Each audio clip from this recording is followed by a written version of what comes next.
What is going on, people of YouTube? It is yours truly back to you with another coach interview. I am DPL Season 8. I am interviewing one of the originals, KrisKing, coach of the Amsterdam Alakazams.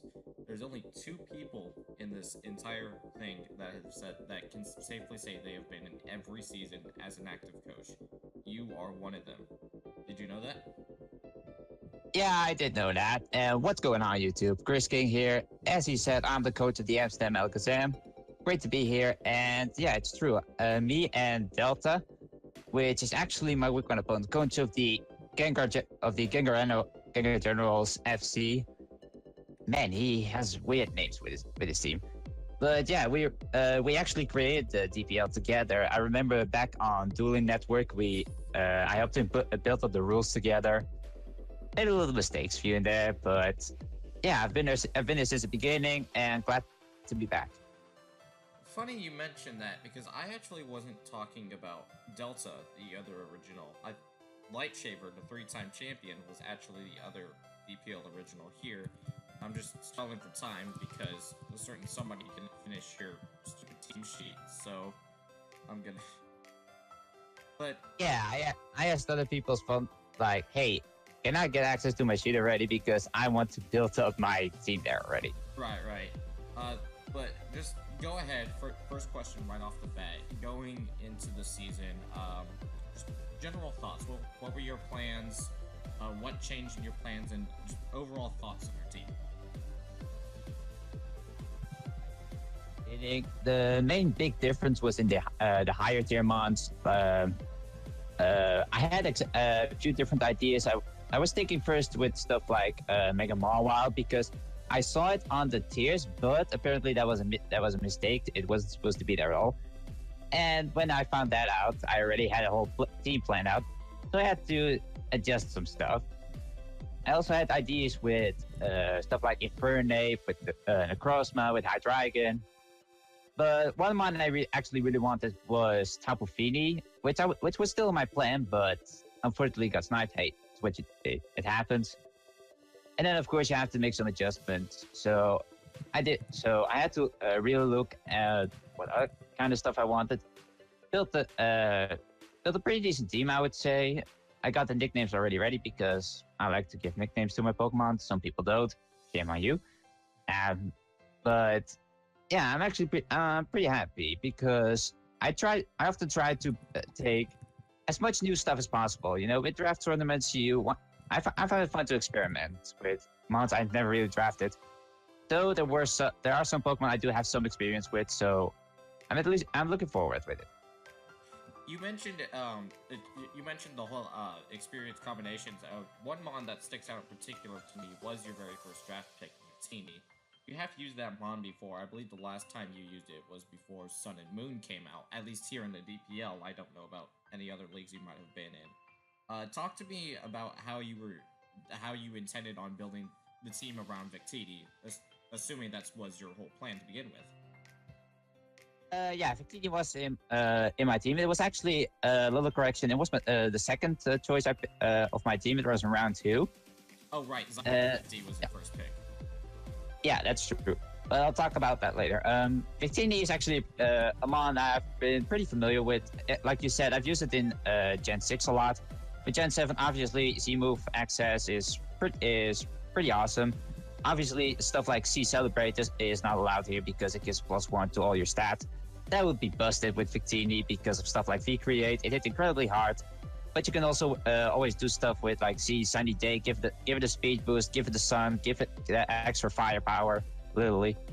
But yeah, I always like Victini because of the different kind of builds it can run. It can run physical, it can run special, it can run a setup, it can go with like substitute power punch. And it's based 100 across the board, which is always nice. You can always build around what kind of situation you need. You can cripple stuff with like Will-O-Wisp, I'm pretty sure it gets. So yeah, it's always a fun mod, because you can literally suit it to whatever you need. Not as much as something like me, of course. But yeah, people have to watch out for this thing, because it might be cute, but it packs a punch. Right. Yeah.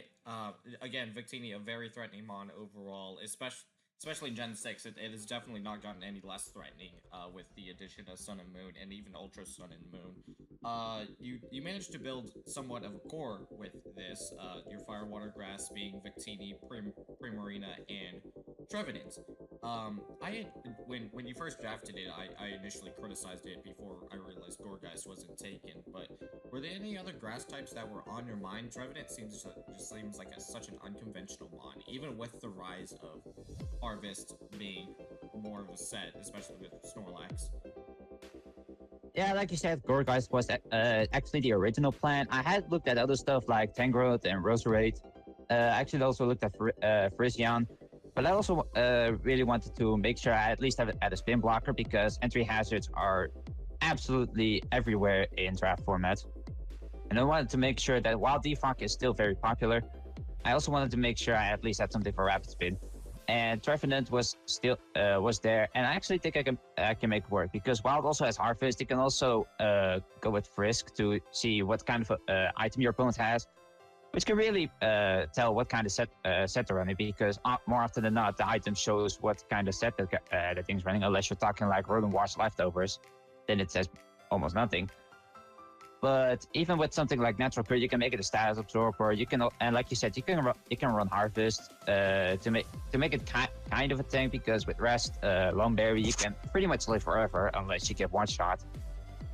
But yeah, Trevenant is a pretty decent mon, I would say at least, because it does have also a pretty decent attack stat.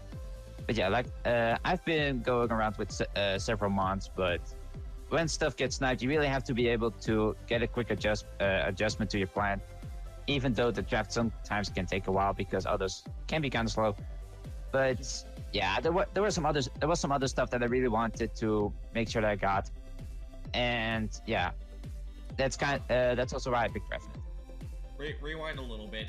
Hazards, or especially with this particular pool of players, hazards have been a huge part of DPL in general. Everyone making sure they had their rocks, and even for most people, they have to make sure they have their T-spikes and spikes, and you have plenty of those, but I only see 2 defoggers on your team, Mega Scissor and Rotom-Frost, and I don't see a Rapid Spinner. And I don't see a Rapid Spinner with a lot of these teams, and that is certainly interesting, because you want to keep your hazards on the field, it seems like, but there's no way you can do that while getting rid of the other team's hazards without Rapid Spin. So talk to me about your thought process behind that. Where was that in your precedence? That's true, and actually Alucha also gets access to defog, even though it often leaves it out of its moveset because it tends to more go physically offensive with setup like Source Dent and maybe Substitute. But yeah, when it comes to entry hazards, you really have to kind of plan out, or at least think a few steps ahead of how you're going to keep entry hazards on your opponent's field if you really feel like that's needed, and keep them off yours. Obviously, rapid spin gives a bit more of a quote unquote insurance that they at least stay on your opponent's field. But there's also always that possibility of ghost type Pokemon coming in, and in case. With rapid spinners, the thing is, there aren't exactly a lot of good options out there. I mean, there's stuff like Donphan, there's stuff like Fortress and Hitmontop, but that pool of rapid spinners is actually very, very small.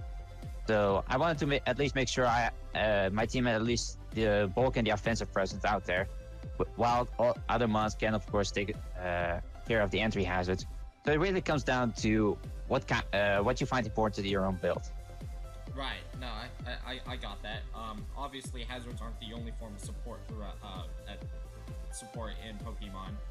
Talk to me about the other forms of support you're intending on using this season in particular. Well, the other idea I had was, like you said, I wanted to grab Tapu Fini and combine that with the Lucha. I thought would be pretty funny because of Misty Seed, which gives it a plus special defense boost.